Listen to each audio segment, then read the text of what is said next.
하나님의 말씀 창세기 43장입니다. 하나님께서 자기 백성들을 다루어 가시는 데 있어서는 정해진 어떤 틀이 있습니다. 정해진. 여기서 제가 말하는 이 정해진 틀이라는 것은 하나님께서 일하시는 그 방식이라는 얘기입니다. 방식. 그래서 우리가 창세전 언약을 볼 것 같으면은 그 창세전 언약의 그 내용들이 먼저 죽음에서 생명으로 건져내는 것으로 되어 있거든요. 그래서 이 성경 자체가, 이 성경이 이렇게 구조적으로 이렇게 짜여지는 이 모습이 결국 하나의 전부 구원사 이야기예요. 구원사 이야기예요. 그래서 하나님께서 창세전에 계획하셨던 그 일들을 이 역사를 통해서 펼쳐가시는데, 그 창세전에 구현했던 그 이야기가 창세기 1장 1절을 열면 태초에 하나님이 천지를 창조하시는 것을 운을 딱 떼버린단 말이죠. 그래서 천지 창조 이야기가 세상에 무슨 물건 만드는 것으로 기술하지 않고 뭔가 자꾸 갈라내는 일들을 하더란 말이죠. 갈라내고 채우는 일들을 하더란 말이죠. 이것은 곧 뭐냐, 하나님께서 죄 아래 빠진 자기 백성들을 예수 그리스도가 오셔가지고서 구원해내는 그것으로 보여주는 사건으로 그렇게 이야기를 해주고 있는. 그래서 창조 이야기는 곧 구원 이야기와 동일하다. 그래서 창조라는 말 자체가 구원이라는 말과 동의어가 되는 거예요. 같은 이야기예요.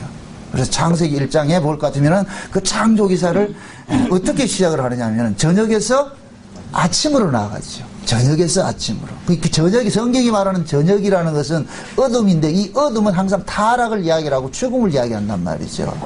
이게 타락에서 생명으로 나아가는 것이죠. 회복이 되는 것이죠. 그죠? 이게 구원 이야기는 성경 이야기거든요. 그래서 하나님께서 이 구조를 가지고서 자기 백성들을 구원해내는데, 그래서 우리는 어디에 태어나느냐? 죄 아래서 태어나는 거예요. 먼저 우리는 죄 아래서 태어난단 말이에요. 그 죄 아래 있는 자들을 예수님께서 오셔서 건져내는 것을 되어 있거든요. 건져내는 것으로. 그래서 그 구원의, 우리 성도들의 그 구원의 서정은 반드시 뭐로 되느냐? 죽음에서 생명으로 나아가는 것, 타락에서 회복으로 나아가는 것, 죄에서 의로 나아가는 것. 이걸 언약식으로 말할 것 같으면 옛 언약에서 새 언약으로 나가는 것. 그 옛 언약은 뭐예요? 죽음의 언약이잖아요. 우리를 죽음 아래 가두는 거잖아요. 율법이 뭐냐? 모든 인간들을 하나님의 말씀을 통해서 죄 아래 가두는 일들하고 그 입을 틀어막게 하는 일들을 하잖아요. 그래서 율법을 바로 지킨 사람은 어떤 사람이냐? 난 죄인입니다. 이 고백이 나와야 돼요. 그래서 율법적 자꾸 이 문자를 지키면 그 율법을 안 지키는 것이 돼버려요. 제가 예를 들어 가지고서 우리 이영이에게 어떤 그 풀 수도 없는, 저 아이가 풀 수도 없는 그 어떤 그 수학 문제를 냈단 말이죠. 그러면은 그 아이를 풀라고 내가 수학 문제를 냈겠어요? 이게 뭐예요? 이거 도와주세요. 이 소리를 듣기 위해서예요. 도와달라는 소리잖아요. 이 하나님이 지금 우리에게 주신 말씀이 그렇단 말이죠. 사람들은 자꾸 생각을 하기를 율법 이러니까 그거 우리가 지켜야 되는 것을 생각하는데, 하나님의 말씀은 너무나 정밀해서 의인이 아니면 지킬 수가 없다 그래요. 왜 그러냐? 하나님 자체가 거룩하신 분이기 때문에 그 거룩하신 분의 그 말씀을 지켜내는 것은 죄인은 도저히 감당이 안 된단 말이죠. 그래서 죄인에게 거룩하신 하나님의 명령이 떨어졌다는 얘기는 그 죄인이 하나님의 명령을 들어가지고 지켜자는 데 목적이 있는 것이 아닌 거예요. 그 너희들이 죄인이라는 사실을 알려주기 위한 목적이란 말이죠. 죄인이 뭐냐? 죄가 뭐냐? 지가 죄인인 걸 모르는 게 죄인 거예요. 자기가 죄인인 걸 모르는 게 죄라니까. 지금 이 시대에 교회에서 자기가 죄인인 줄 몰라. 그것도 관념적이야. 추상적이야. 왜 죄인이에요? 몰라요. 하도 교회에서 죄인 하니까 죄인 아련할 것 같으면 이런 소리 들을까 봐서, 예, 내가 죄인 맞습니다. 뭐가 죄냐? 죄를 모르는 게 죄라니까. 그럼 죄는 어디에서 드러나요? 죄의 반대가 뭡니까? 의지요. 그 의 앞에 서면 죄가 드러난다니까. 예수가 의란 말이죠. 예수 앞에 서면 우리가 뭐로 드러나냐? 죄로 드러나는 거예요. 그럼 우리가 하나님 말씀대로 산다 것 같으면 누구처럼 살아야 되느냐? 예수님처럼 살아야 된다니까. 예수님처럼 살아야 그 사람이 하나님 앞에 의로운 자예요. 그런데 예수님처럼 살 수 있다 없다? 없어요. 우리는 못 산다니까. 그러니까 우리는 예수님 앞에서 뭐냐? 죄인으로 드러나는 거예요. 그래서 하나님께서 우리가 인간이라고 생각을 하니까 하나님께서 야 임마 너희들은 인간이 아니야. 너 사람 아니야. 그래서 진짜 사람을 보내주셨는데 그분이 누구냐? 예수님이라니까. 그래서 예수님은 100% 하나님이고 100% 사람인 거예요. 반수 아니에요. 50% 하나님이고 50% 인간 아니에요. 100% 하나님이고 100% 사람이에요. 그래서 100% 인간이고 100% 사람이기 때문에 뭐가 되느냐? 중보자가 된다니까, 중보자. 그래서 예수님이 하나님 앞에 설 때는 무엇으로 서냐? 우리 인간을 대표를 해서 서 계시고, 우리에게 다가오실 때는 뭡니까? 하나님의 입장을 가지고서 우리 인간들에게 다가오는 거예요. 그래서 우리가 예수 그리스도를 중간에 두고서 뭡니까? 하나님과 우리가 뭐가 일어나? 교통이 일어난단 말이에요. 교제가 일어난단 말이죠. 그래서 여러분들 보세요. 예수님을 걸어서 뭐라 그래요? 초림으로 오셔가지고서 이스라엘 백성들이 성전이라고 자긍심을 가지고서 자랑하던 그 성전을 뭐라 그래요? 헐어버리라 그러죠. 헐어버리라. 내가 새로 짓겠다 그러죠. 내가 사흘 만에 짓겠다 그런단 말이죠. 그럼 그 성전의 기능이 뭐냐? 하나님과 뭐 하느냐? 화목이 일어나는 것이 성전이란 말이죠. 성전.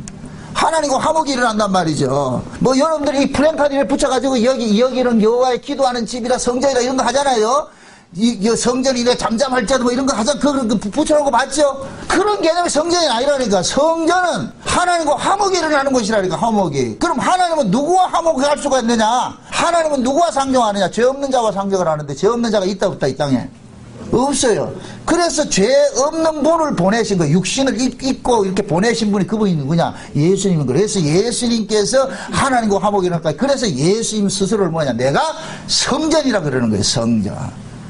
그래서 성도연서에서는 우리가 뭡니까? 너희는 값으로 산 성전이라 그러죠. 성령이 거하는 전인 줄 알지 못하느냐? 왜 우리가 성전이 되느냐? 진짜 성전 대신 예수님께서 우리 안에 와 계시기 때문에 성전이 되는 거예요. 이해되죠? 이런 건물 가지고 성전 짓는다고 하면 그거 사기치는 거예요. 이거 거짓말이라니까. 수천억 들여가지고 성전 지났대.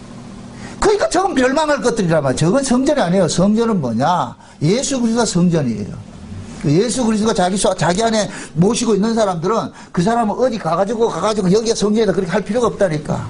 내가 성전이니까. 그리스도와 함께 누구와 교제가 된다? 하나님과 교제가 되죠. 그래서 예수님 그러는 거예요. 아버지를 본 자가 없다라는 거예요. 아버지는 오직 누구만 봤느냐? 예수님만 본 거예요. 그래서 내가 가르쳐주는 그 하나님이 진짜 하나님인 거예요. 진짜 하나님. 그래서 기독교 신앙은 하나님을 믿는 것이 아니라 누구를 믿는 것이다? 예수를 믿는 거예요. 예수를 믿는 거. 예수를 믿는 거. 하나님을 믿는 것이 아니에요. 하나님 안 믿는다니까 하나님 섭섭해한다. 아니에요. 하나님은 아들을 믿으면 아들을 영접하는 것이 곧 누구를 영접하는 것이다? 나를 영접하는 것이다. 하나님 아들을 보내놨으면 아들을 믿으면 돼요. 아들을. 바로 다이렉트로 나가려 하지 말고. 이걸 또 오해해가지고 어떤 분은 그러더라고. 하나님이 또 센 분이니까 자기는 센 분하고 직거래 하겠다 그러는데. 그럼 죽어요. 그거 하나님 안 받아준다니까. 뭘 직거래 하려고 그래. 하나님 반드시 예수 그리스도를 거쳐서. 그래서 예수 그리스도가 알려주는 하나님만이 진짜 하나님인 거예요. 진짜 하나님. 그 이야기들을 구약에는 전부 이런 사건으로서 기록을 해놓은 거예요. 사건으로서 기록을 해놓은 거예요. 그래서 요셉의 사건도 다 그 이야기를 하고 있는 거예요. 그 이야기를. 그래서 구원 자체가 무엇이다? 구원의 그 서정 자체가 무엇이다? 죽음에서 생명으로 나아가는 것이죠. 죽음에서 생명으로 나아가는 것이죠. 그 죽음에서 생명으로 나아가는 그 메커니즘을 제일 먼저 이렇게 과정을 겪은 사람이 누구냐? 요셉인 거예요. 그래서 요셉이 형제들로부터 버려짐을 당한 것은 죽음을 상징하는 거예요. 죽음을 상징하고 요셉이 애굽의 총리로 화려하게 복귀한 것은 예수님께서 십자가에 죽으셨다 부활해가지고서 만왕의 왕이 되신, 만유의 주가 되신 그 모습을 드러내고 있단 말이죠. 그래서 요셉은 이제 뭐냐? 자기 가족들을 살려내는 일을 한단 말이죠. 묻습니다. 예수님께서 왜 오셔가지고 십자가에 죽으셨어요? 십자가에 죽은 이유가 뭐예요? 자기 백성 살려내기 위한 것이죠. 그러면 이것을 요셉에게 적용을 해보세요. 요셉은 예표의 사람이니까 누구를 예표한다? 예수님을 예표한단 말이죠. 그러면은 요셉이 형제들로부터 버림을 당한 것은 죽은 것인데 죽었다가 다시 애굽의 총리로 화려하게 복귀해서 죽었다가 살아난 것을 상징한단 말이죠. 그러면은 그 요셉은 자기 가족들을 자기가 겪은 그 구조 속으로 끌어당기는 거예요. 끌어당긴다니까. 그래서 그 당김을 위해 가지고 하나님께서 요셉이 살고 있는 가족들이 살고 있는 곳에도 기근을 보내는 거예요. 그 기근을 당했다는 건 죽은 거예요. 죽은 거. 죽인다는 얘기예요. 하나님께서 싹 죽여버리는 거예요. 다. 기근으로. 하나님께서 기근으로 요셉이 살고 있는 야곱의 가족들, 가나안에 살고 있는 그들을 몽땅 다 죽이는 구조 속으로 집어넣어요. 집어넣어 가지고 어떻게 하느냐? 그들을 다시 살려내는 방식으로 일을 하는데 어떤 식으로 살려내느냐? 요셉이 주는 양식을 먹음으로써 살려내게 한다니까. 그렇게 요셉이 주는 그 양식은 그냥 양식이라 생각하면 안 돼요. 밥이라 생각하면 안 된다는 거. 우리가 먹는 밥 생각하지 마시고 따라합시다. 양식은 말씀이다. 예, 양식은 예수의 쉬운 얘기로. 예수께서 나는 하늘로서 내려온 산 뭐라 그래요? 떡이라 그러는 거예요. 떡. 그러니까 죽은 자에게 뭐를 주느냐? 예수의 생명을 주는 거예요. 그것을 이야기하는 거예요. 그래서 하나님께서 야곱이 가족들이 사는 그곳에 참 뭐냐 기근을 일으켜가지고서 이제는 찾아가는 거예요. 요셉에게 찾아간다니까. 찾아가가지고서 그의 양식을 사도록 만드는 거예요. 의도적으로 하나님께서 뭐냐, 그들을 요셉의 구조 속으로 집어넣는 거예요. 그래서 첫 번째 요셉의 형제들이 애굽에 내려가가지고 요셉에게 양식을 사러 갔다가 양식을 처음에 산 것이 아니라 어디에 먼저 가두어지는 일들을 당하죠. 뭐 어디에 가둬져요? 먼저 요셉이 누구의 어디에 가둡니까? 감옥에 가둬버리죠. 그 감옥이 어떤 감옥이에요? 요셉이 들어갔던 감옥이에요. 그렇게 요셉이 들어갔던 그 감옥에 요셉은 자기 형제들을 가둬놓는 거예요. 이건 죽음 안에 가둬놓는 거 똑같은 거예요. 그거 다시 끄집어내자. 사흘 동안 가둬놨다가 끄집어내지요. 그죠? 끄집어내가지고 양식을 줘서 이제 보냅니다. 양식을 줘서 보내는데, 자, 보세요. 참 재미있는 것이, 처음 받은 양식을 사가지고 와가지고서는 다 떨어졌어. 처음에 야곱의 형제들이, 요셉의 형제들이 그 곡식을 사러 가가지고 요셉을 알아봐요, 뭐 알아봐요? 못 알아보지요. 그죠? 처음에 양식을 사러 갔을 때는 감옥에 갇혔다가 나오는 그런 일들을 당하고 알아보지도 못했어요.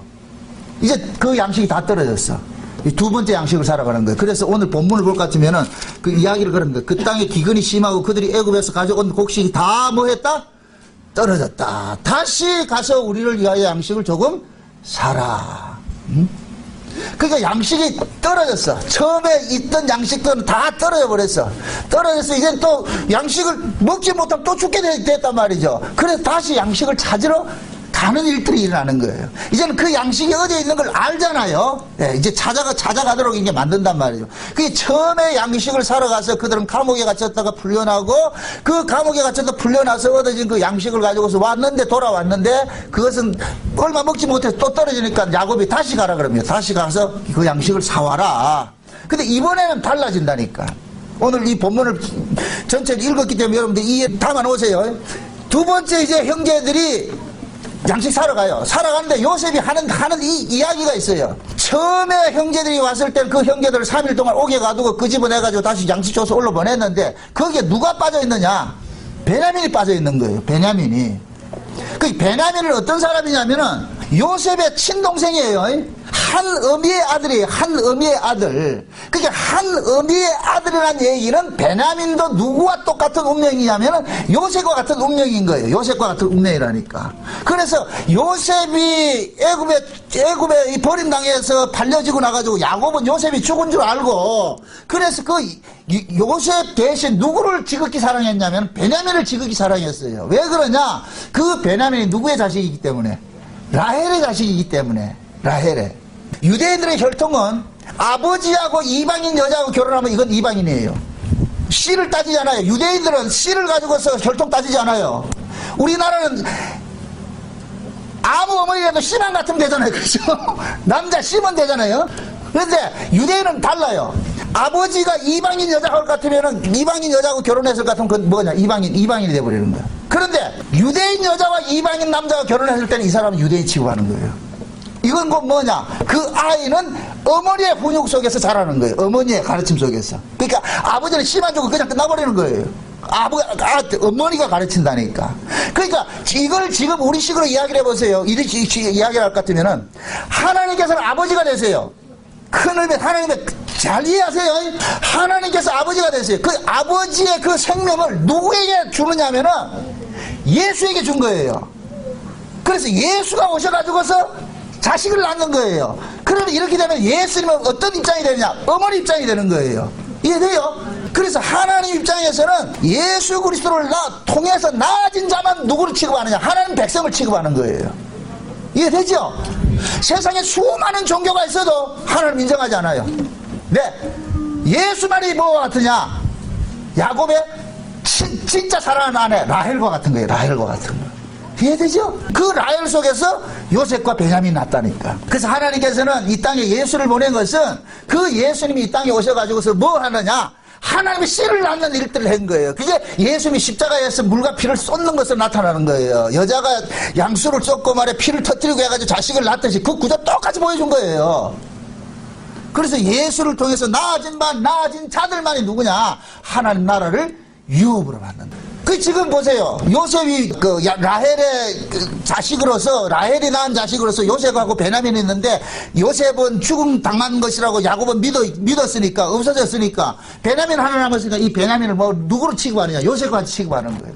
그래서 야곱은 이 베냐민을 안 주려고 그러는 거예요. 그래서 서자들만 보내는 거예요. 이거. 그러니까 진짜 야곱의 아들은 지금 베냐민 하나만 있는 거예요. 나머지는 다 서자들이라, 쉬운 얘기로. 그 서자들을 보내가지고 양식 사오러 보냈는데, 그런데 야곱이 이 베냐민을 안 놓으니까 요셉은 그 베냐민과 야곱조차도 모든 가족들을 자기의 운명 속으로 끌어들이는 일들을 해야 돼요. 그래서 요셉이 끝까지 누구를 데려오라고 그러냐? 베냐민 데려오라고 그러는 거예요.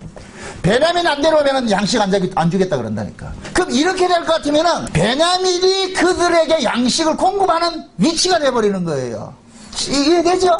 요셉은 그러는 거예요. 내가 너희들을 위해서 양식 주는 게 아니다. 베냐민 데려와라, 베냐민. 왜? 베냐민이 누구냐? 자기 분신과 같은 거예요. 자기 한 어미로 태어났기 때문에. 그래서 베냐민을 데리고 오면은 내가 양식을 줄게.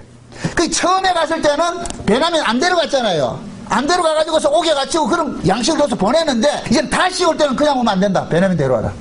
그 이야기를 지금 싸움하는 거예요. 그 야곱이 그러는 거예요. 왜 쓸데없는 얘기해가지고 그 동생이 있다는 얘기를 왜 했노? 요셉은 의도적으로 묻는 거예요. 니네 아버지가 잘 있느냐, 동생도 잘 있냐. 하니까 이 애들이 어떻게 합니까?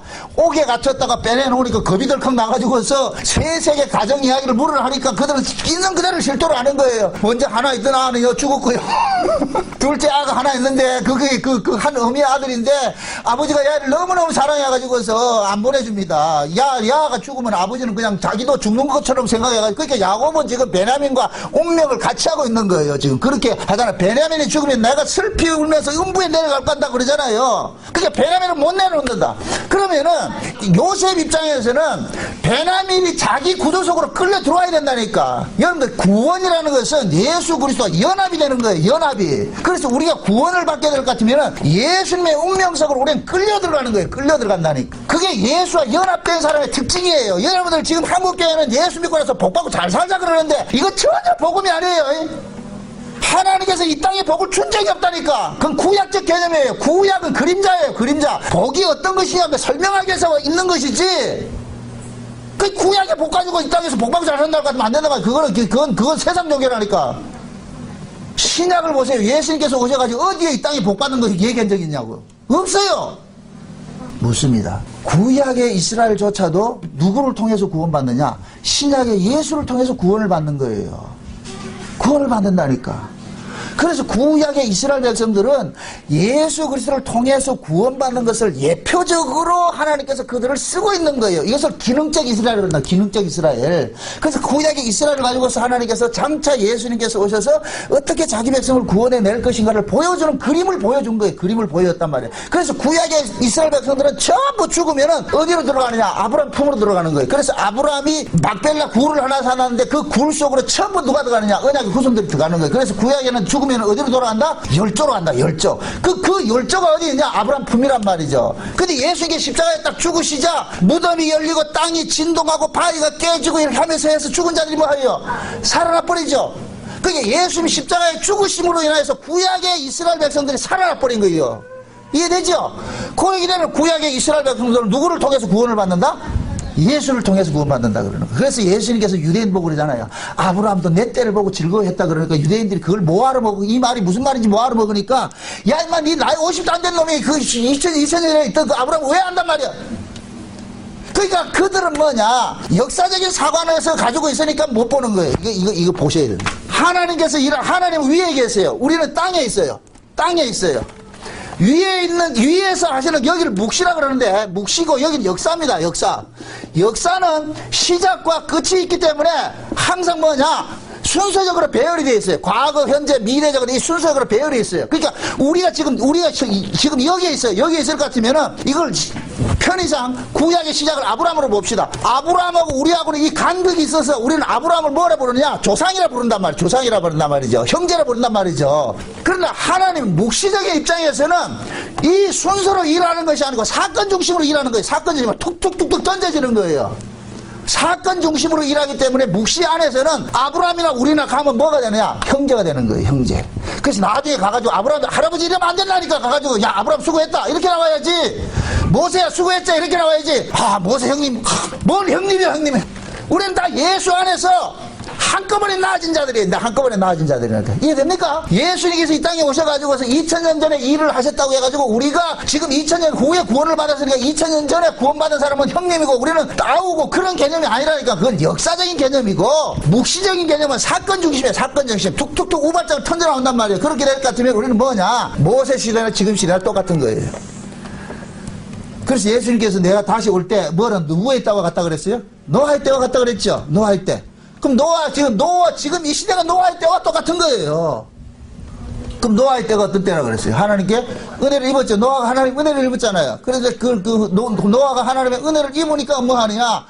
나중에 저주에서 구원받을 그런 어떤 방주를 짓는 것 지었듯이 지금 저와 여러분들도 마찬가지죠. 하나님으로부터 은혜를 입었기 때문에 장차 멸망받을 것으로부터 우리가 구원을 받는 거예요. 누구를 통해서? 예수를 통해서. 예수를 통해서. 구원을 받는 일들을 벌려주셨단 말이죠.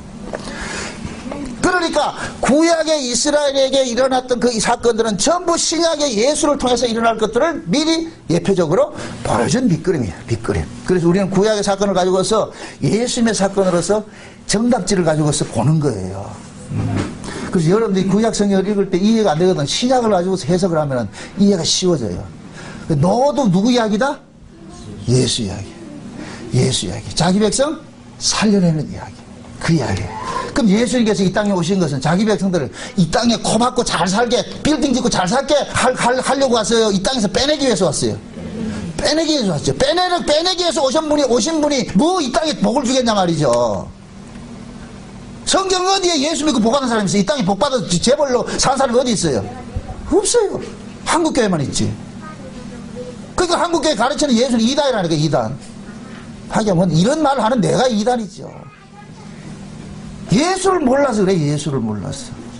제가 아까 처음에 시작을 할 때 얘기했잖아요. 죄가 뭐냐? 자기가 죄인인 줄 모르는 거예요. 그럼 이 시대 그럼 죄가 뭐냐? 예수 모르는 게 죄라니까. 예수가. 어떤 예수인지 말이에요. 그래서 사도 바울도 그런 얘기가 다른 복음, 다른 예수, 다른 영이 있다 그러죠? 그러죠? 그 다른 복음, 다른 예수, 다른 영이 있어요. 지금도 있어요. 지금도 있어요. 2000년 전에 있던 영적 구조, 영적 상황은 어느 시대고 변하잖아요. 어느 시대고. 영적 상황은. 왜 그러냐? 아브라함 때 죄인이나 지금 죄인이나 똑같기 때문에. 죄의 권세 아래 있는 자는 똑같기 때문에 똑같은 구조 속에 있단 말이죠. 모양만 다르게 나타날 뿐이지. 그게 요셉이 어떻게 하느냐? 구원을 하려면은 모두가 자기 형제들을 구원하려면 자기 구조 속으로 끌어당겨야 된단 말이죠. 마치 우리가 구원을 받으면 예수의 구조 속으로 끌려가듯이. 그래서 요셉은 뭐냐? 자기 같은 어미에서 태어난 베냐민만 뭐를 보는 거지. 베냐민을 뭐 하느냐? 챙기는 거예요. 데려오라 그러는 거예요. 그 아이도 내 구조 속으로 끌어당겨야 되는 거예요. 그래가지고서 야곱이 싫지만은 누구를 살리기 위해서 베냐민을 보내줘요? 또 이해가 안 된다.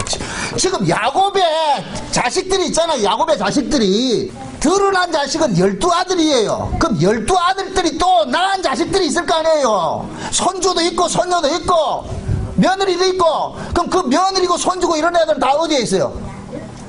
저 내려갔습니까? 애굽 요셉에 내려갔습니까? 지금 여기에 있습니까? 여기 남아 있습니까? 야곱의 집에 남아 있잖아요. 양식을 사오는 것은 누구 먹이기 위해 사오는 거예요? 이 사람들 먹이기 위해 사온 거잖아요. 그럼 이 사람들에게 먹여야 되는데 이 사람들도 요셉이 겪었던 그 구조 속으로 전부 들어와야 된다니까. 그래야 뭐가 되느냐? 신약식으로 말할 것 같으면 온전한 구원이 이루어지는 거예요.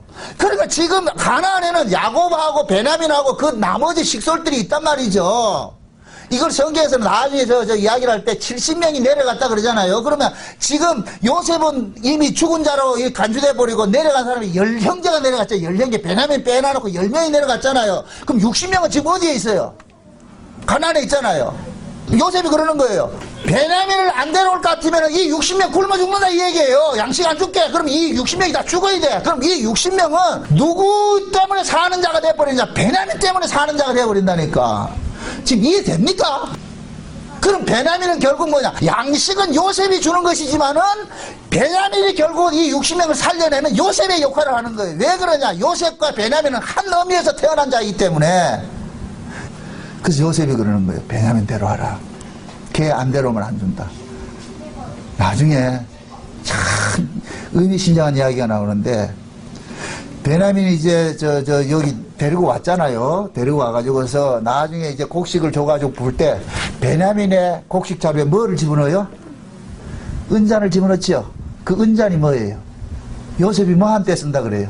점칠 때 쓴다 그러죠. 요셉이 점쟁인가요? 아니에요. 요셉은 누구를 예표한다? 예수를 예표한다 그러죠.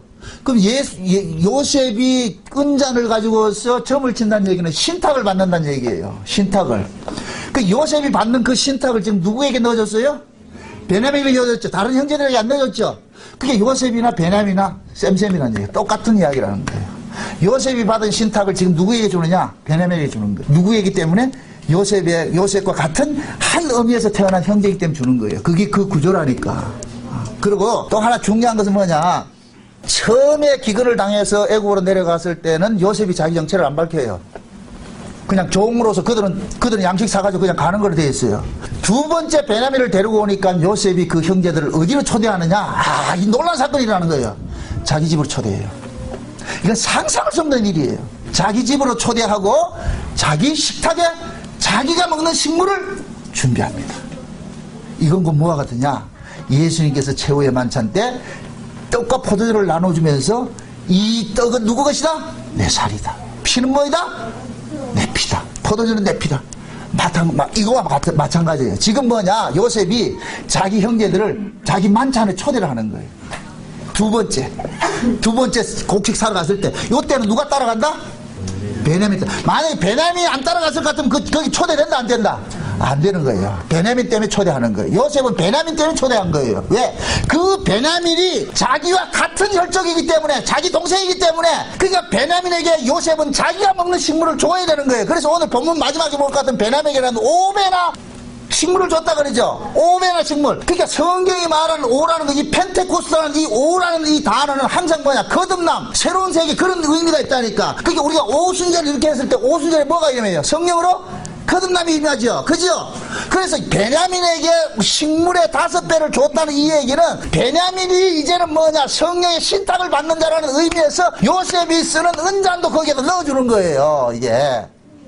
그게 결국 요셉은 그 베냐민을 뭐를 취급하느냐? 자기의 분신처럼 취급하는 거예요. 자기의 분신처럼. 그래서 너는 다른 형제로, 저하고 다른 형제라고요. 그러니까 결국 그 요셉의 형제들이 곡식을 얻어오는 것은 그들이 잘나서 얻어온 것이 아니고, 애초부터 요셉이 그들에게 1차적으로 곡식을 준 것도 그들 때문에 준 것이 아니고, 누구 때문에 줬느냐? 저 가나안에 있는 누구 때문에 준 거예요? 베냐민 때문에 준 거예요. 베냐민 때문에. 그건 내 형제가 있다는 거예요. 내 형제가 있다는 거예요. 얘들은 그냥 들러리 돼버린 거예요. 들러리 돼버린 거예요. 그러면서 그 들러리지만은 그들도 형제이기 때문에 어떻게 하느냐? 자기 구조 속으로 끌어들이는 과정으로서 감옥에 3일 동안 감옥에 갇혔다가 빼내가지고 영식을 주는 방식을 한단 말이죠. 근데 처음에 양식을 구하러 가서는 요셉을 안 알아보고 요셉을 가르쳐주지 않아요. 자기를 감춰버려요. 요셉은 다 알고 있어요. 근데 백성들은 안다 모른다. 형제들은 안다 모른다. 모르는 거예요. 이게 꼭 뭐가 같으냐면은 예수님께 십자가에 죽으시고 부활을 해가지고서 내려가는데 엠마오로 내려가는 제자들이 예수를 안다 모른다. 모르지요? 왜 몰라요? 예수님은 다 아는데 그들은 왜 몰라요? 그들은 뭐냐? 구조가 역사적인 사관 속에서 그들은 죽었다고 이렇게 생각하는 거예요. 죽으면 끝이라 생각하는 거예요. 그 예수님께서는 죽음이라는 것은 새로운 세계 부활을 알리는 것인데, 그러니까 이 죽음의 구조 속에 있는 애들은 죽으면 끝인 줄 알고 있어요. 그걸 모르는 거예요. 그래서 이 죽음의 이 구조를 누가 깨뜨려줘야 돼. 그것은 뭐냐? 죽음 바깥에 계신 분이 오셔가지고 그들의 눈을 열어줄 때만 알 수가 있는 거예요. 그래서 엠마오로 내려갈 때 제자들과 함께 동행하면서도 제자들은 입하고 하는데도 몰라. 당신 누군겨? 그 예수님께서 엠마오로 내려가는 제자들한테 성경을 자세히 풀어준다 그러죠. 그죠? 자세히 풀어주니까 그들이 그 풀어줄 때 그들 심령이 뜨거워졌다 그러죠. 그럴 때도 몰랐어요. 그런데 예수님께서 식탁을 베풀면서 떡을 가지고 축사하니까 그때 그들의 눈이 확 열리면서 예수구나. 이게 어떤 그림이에요? 예수님께서 최후의 만찬 때 떡을 떼는 그 그림이 그들 속에 그게 깨달아진 거예요. 그럴 때 예수님이 보여진단 말이에요. 예수님이 눈에 보이기 시작하니까 예수님은 사라져버린다. 그때 뭐냐? 보이지 않는 예수는 이제는 그들 속에서 있는 그들과 함께 동행한다는 것을 그때부터는 믿음으로 사는 거예요. 믿음으로. 예? 예수님이 옆에 보일 것 같으면 계속해서 그 예수님 쫓아다닌다니까 그 사람들은. 그러면 또 이 보이는 이 예수는 뭐가 되느냐? 우상 예수가 돼버린다니까. 그래서 예수를 만나면 예수님이 사라져버리는 거예요. 저와 여러분들이 신앙생활을 하는데 우리 인간들은 어떤 구조를 가지고 있느냐면은 자기가 경험된 것을 가지고서 미래를 예측을 해요. 아, 내가 과거에 이렇게 했기 때문에 하나님께서 이런 은혜를 주셨더라. 그러니까 요것이 하나의 또 뭐가 되느냐? 법이 돼가지고서 요렇게 하면 하나님께서 또 은혜를 주실 거야. 이렇게 생각을 한단 말이죠. 우리 인간들은 구조가 그렇다니까. 야, 내가 40일 금식기도 했다니까요. 하나님께 은혜를 줬어. 그럼 그 다음에 은혜가 안 되고 컬컬하면 또 어떻게 하냐? 컬컬하면 막걸리 찾아가듯이 야, 40일 금식해야 되겠다. 금식하면은 또 그 사람이 가지고 있는 그 구조는 뭐냐? 아, 40일 금식하면은 하나님이 은혜를 준다. 그럼 은혜 떨어지면 또 뭐 해야 돼요? 금식하는 사람 있죠? 한국에 그런 사람 많죠? 연중 행사를 근심하는 사람이 있어요. 이게 꼭 뭐냐? 법을 지가 만드는 거예요, 지가. 그러니까 그 사람들은 자기가 그런 공식을 만들어 놓은 것에 들어가야 자기가 안심이 돼요, 자기가. 그거는 지가 지를 믿는 것이지, 하나님 믿는 게 아니라니까. 예수 믿는 게 아니라니까. 그래서 예수님께서는 우리가 예측하지 없도록 하기 위해서 예수님 사라져버리는 거예요. 사라졌을 때 이 사람은 무엇으로 사느냐? 그 안에 있는 믿음으로 사는 거예요. 믿음이 없으면 절대 그대로 살지 못해요. 그러니까 예수가 안 믿어지는 사람들은 뭘 하느냐? 보이는 것을 자꾸 붙잡으려고 그런다. 보이는 것을. 형상을 쫓아가려고 그런단 말이죠. 그래서 엠마오로 내려가는 제자들도 하나님 예수님께서 그들의 눈이 확 열려가지고 예수가 봤기 때문에 예수님께서 무엇을 설명했어요? 모세로부터 내려오는 모든 시편과 모든 구약의 성경을 가지고서 누구를 풀어줬어요? 예수 그리스도에서 풀어줬잖아요. 그 얘기 결국 모든 성경 이야기는 누구 이야기다? 예수 이야기라는 얘기예요. 그럼 성경 주고 예수는 떠나버린 거예요. 이제 날 찾지 말고 누구를 통해서 나를 보랴? 성경을 통해서 보라는 거예요. 왜? 예수님께서 이 땅에 오신 것은 성경을 응하게 하기 위해서 오셨기 때문에. 그래서 사도 바울은 온전 다메섹에서 예수를 만나고 나가지고 늘 증거할 때 그러잖아요. 예수님께서 성경대로 나셨고 성경대로 죽으시고 성경대로 살아나시고 계속 성경대로 이야기하는 거예요. 그래서 히브리서 1장에도 마찬가지. 봅시다. 히브리서 1장 1절 한번 봅시다. 히브리서 1장 봅시다. 1장 1절을 봅니다. 같이 한번 봅시다. 같이 3절까지 봅시다. 3절까지 다 시작.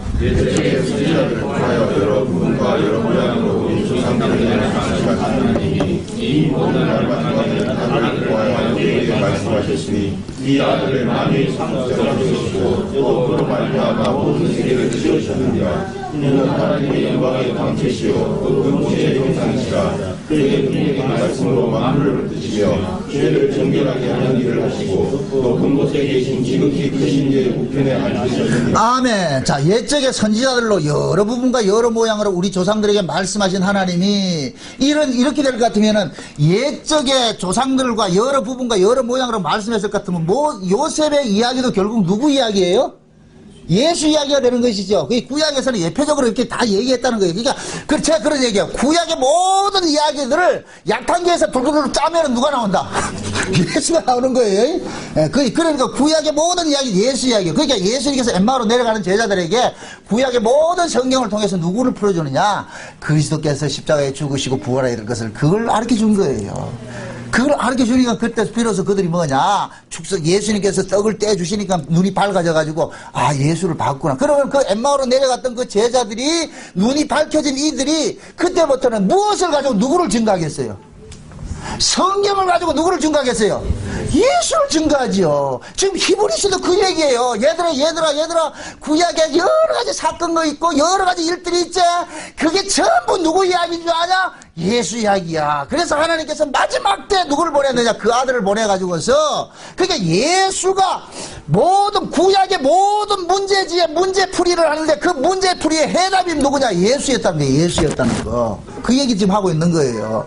그러니까 예수님께서 엠마오로 내려가는 제자들에게 구약 성경을 풀어서 그들 누구 이야기를 해주느냐? 예수님 이야기 해주는 거예요. 그 예수님의 이야기는 꼭 뭐냐? 십자가에 죽으시고 부활하는 이야기예요. 이것이 창세적 언약의 내용이기 때문에 자기 백성들을 죄에서 살려내는 것이기 때문에. 그게 죄 안에 있는 것은 죽음이고 살려내는 것은 부활이에요. 부활.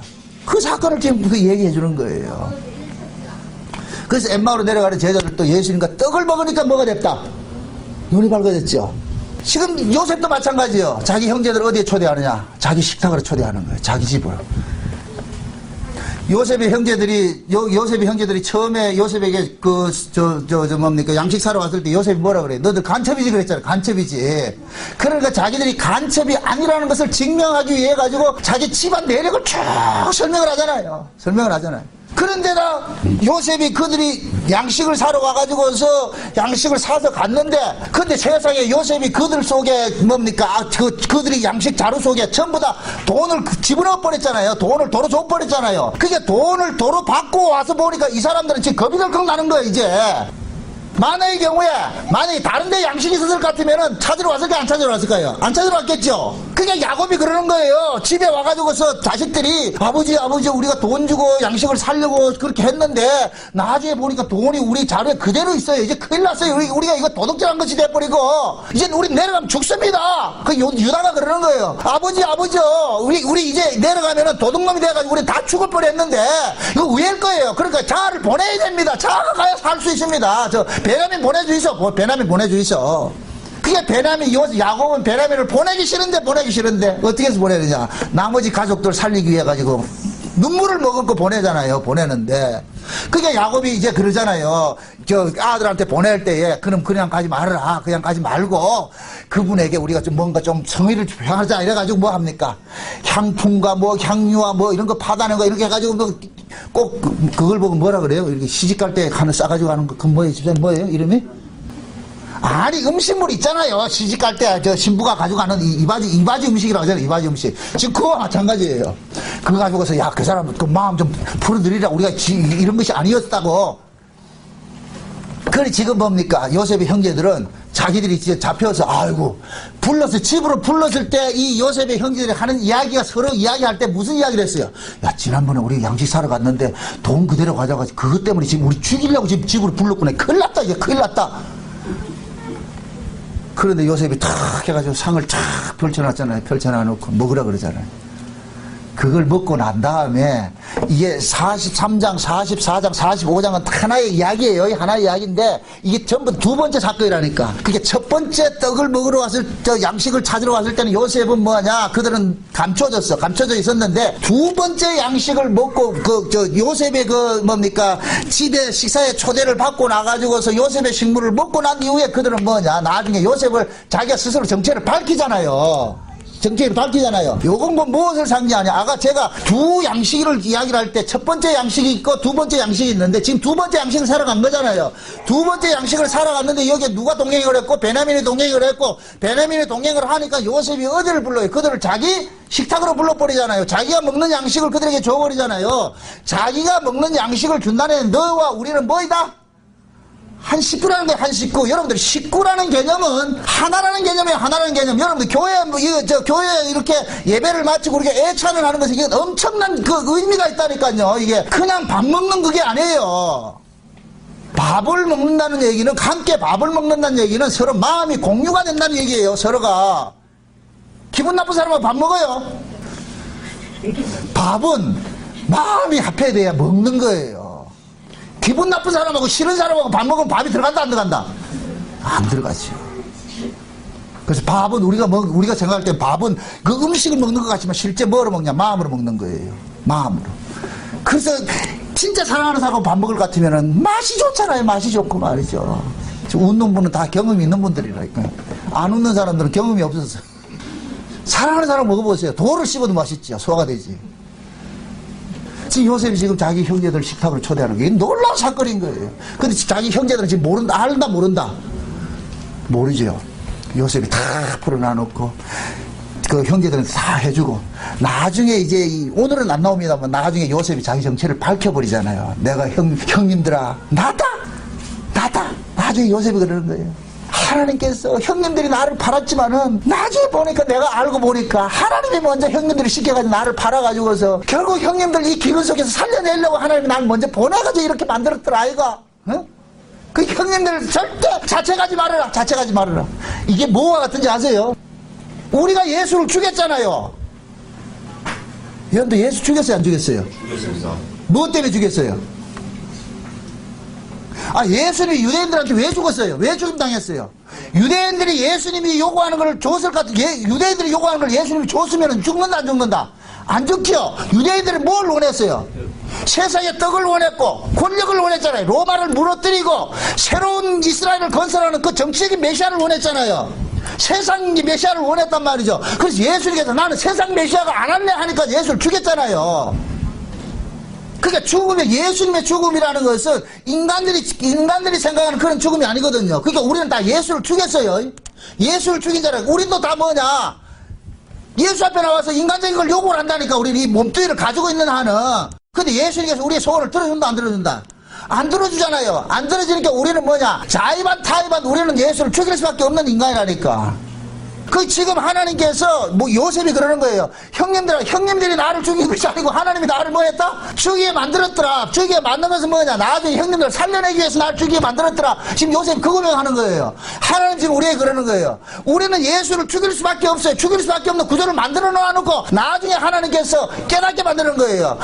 결국 우리는 예수를 죽일 수밖에 없는데 이렇게 내가 예수를 죽여야만 하나님께서 우리 손에 죽임당한 그 예수를 통해서 그 용서와 은혜가 우리에게 부어짐으로 인해서 우리는 뭐가 되느냐? 용서받은 자로 구원이 되는 것으로 알려주는 거예요. 지금 이해되죠?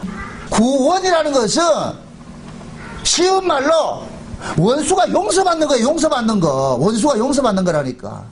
내가 예수를 죽였는데 하나님께서 그 예수를 통해서 용서해 주는 거예요. 용서해 줄 때 비로소 뭐가 되느냐? 용서받은 자는 용서해 주는 자의 무릎을 꿇고서 주님하게 된다니까. 그래서 지금 이 요셉의 형제들도 요셉이 자기 식탁으로 불러가지고서 그들이 죽였다는 그 이야기들을 다 이야기를 해주고 나니까 이 형제들이 그 요셉 앞에 뭐를 꿇냐? 무릎을 꿇게 되는 거예요. 무릎을 꿇고 주여 이게 돼버린다니까. 그냥 형제 개념이 아니고 주가 돼버린다니까. 그래서 요셉이 두 번째 양식을 구하러 왔을 때 베냐민을 데리고 온 그 형제들을 자기 집에 초대해가지고서 식사를 하면서 나중에 자기 정체를 밝히는 거예요. 자, 이걸 신약식으로 이야기를 합니다. 하나님의 말씀은 두 가지 말씀이 있어요. 구약의 율법이 있고 신약의 은혜가 있어요. 옛 언약이 있고 새 언약이 있어요. 옛 언약으로서 예수를 알아본다, 뭐 알아본다? 뭐 알아봐? 옛 언약 가지고는 절대로 뭐 알아봐요? 왜 그러냐? 예수 스스로가 우리에게 계시를 해줘야 예수를 알 수가 있어요. 내가 열심히 기도한다고 예수님 알아지는 게 아니에요. 내가 열심히 성경을 연구한다고 해서 예수 알아지는 게 아니에요. 예수님은 찾아와서 자기 자신을 계시를 해줘야 돼요.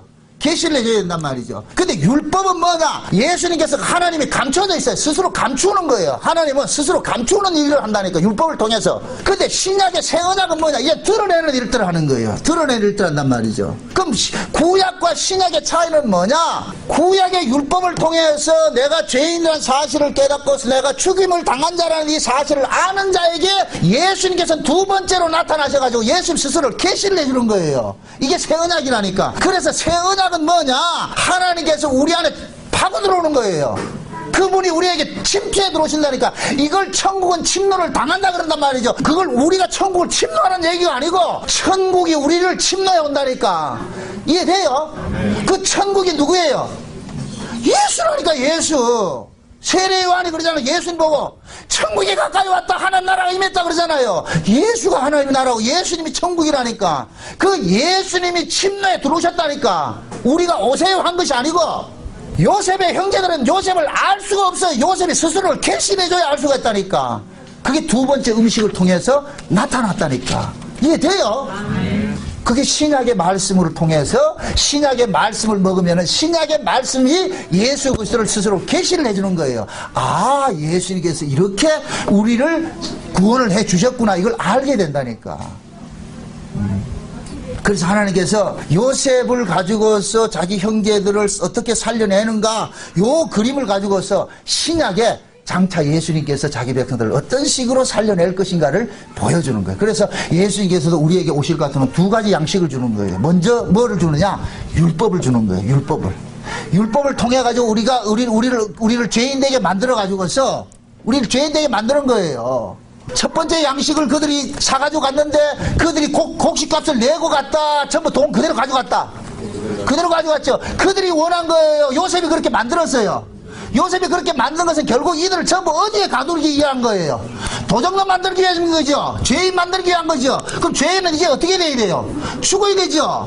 전부 이제 끌려왔으니까 그들이 고백이 그러는 거예요. 야, 지난번에 우리가 양식 사가지고 왔는데 돈 그대로 가져가. 이게 들통났구나. 큰일 났다. 이제 우리 다 죽이는 것 같다 생각을 하고 딱 왔는데 요셉께서 죽이는 것이 아니고 그들을 뭐 하느냐? 용서를 해주잖아요. 그러면서 뭐라 그러냐? 형제들이 그러잖아요. 사실은요, 우리가 그 양식을 사가지고 돈을 이렇게 가지고 왔는데 그 돈 우리가 가져간 게 아니거든요. 실제 우리는 돈 다 드리고 왔는데 뭐가 잘못돼가지고 그 돈이 우리에 있어가지고 우리가 이 겁이 나가지고서 보세요. 그 옛날에 돈하고 우리 또 이거 새 양식 사갈 돈 따로 가져왔습니다. 요 보세요. 그러니까 요셉이 뭐라 그래요? 그거 다 하나님께서 했다 그러잖아요. 하나님께서.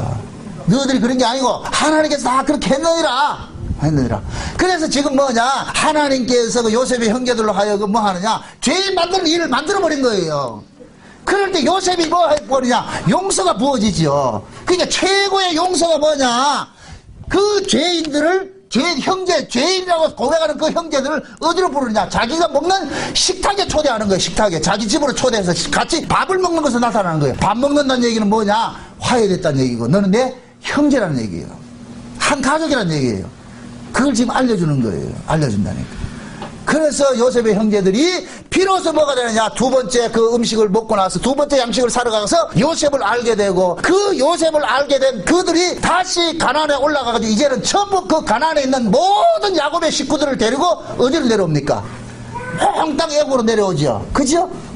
그러면 그 애굽에 있던 그 모든 식구들은 결국 또 뭡니까? 요셉의 양식을 얻어먹는 입장으로 돌아오게 되는 것이죠. 요렇게 될 때는 애굽에 있는 모든 야곱의 식솔들은 요셉의 무릎 앞에 뭐가 되느냐? 꿇게 되는 것이 되어버리는 거예요. 요셉의 양식을 먹고서 사는 자가 되어버리는 거예요. 요럴 때 뭐가 되느냐? 이들은 전부 요셉에게 종속된 자로서 요럴 때 뭐가 되냐? 요셉은 만유의 주가 되는 것이고. 이해되죠?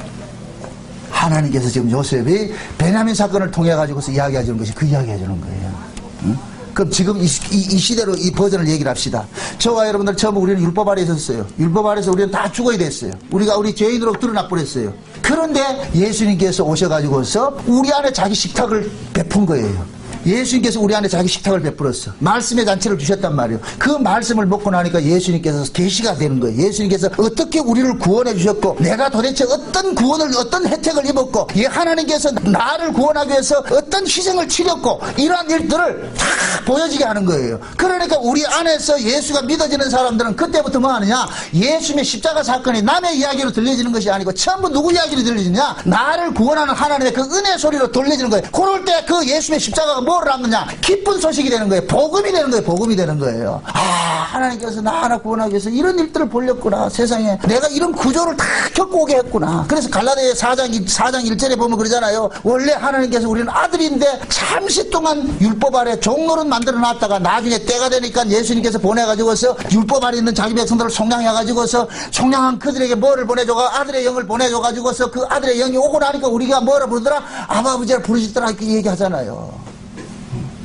지금 예수님께서 우리 안에 오셔가지고서 스스로를 참 계시해주고 있는 거예요. 야 이놈들아, 응? 너희들이 홀로 사는 자가 아니라 내가 너희들과 다 함께한다. 그래서 요한복음 15장에 보면, 저 14장에 볼 것 같으면, 내가 가서 다시 오면 너희들 고아와 같이 버려두지 않을까? 너희와 함께 항상 함께 있을 것이다. 지금 예수님이 우리 안에 오셨어요. 예수님이 우리 안에 오신 것은 뭐와 같으냐? 우리가 예수님의 양식을 먹은 것 같은 거예요. 예수님의 우리가 밥을 먹으면 밥 힘으로 살듯이 예수님께서 우리에게 오심으로 인해서 우리는 예수의 힘으로 지금 살고 있는 거예요. 그 예수의 힘으로. 그 예수의 힘으로 우리가 살고 있기 때문에 비록 죄악 가운데 산다 할지라도 우리는 날마다 무엇을 받고 사느냐? 용서를 받고 살고 은혜를 받고 살고 긍휼을 입고 사는 거예요. 그래서 우리는 하나님 앞에 나올 때마다 담대하게 우리가 뭐 하느냐? 예수 그리스도를 바라보는. 그래서 히브리서 4장 12절 볼 것 같으면 그러잖아요. 하나님의 말씀은 살았고 운동력이 있어서 우리의 심령 고르스를 찔러 쪼갠다 그러잖아요. 찔러 쪼갠다. 그 찔러 쪼개는 것은 말씀이 우리로 하여금 뭐 만드는 거예요? 죄인 만드는 일들을 하잖아요. 죄인 만드는. 그 죄인 만드는 목적은 뭐냐? 누구를 바라보게 하기 위해서? 예수 하나 바라보게 해서. 그래서 히브리 4장에서 그러는 거예요. 그 예수를 바라봐라. 대제사장들이 그 예수를 바라봐라.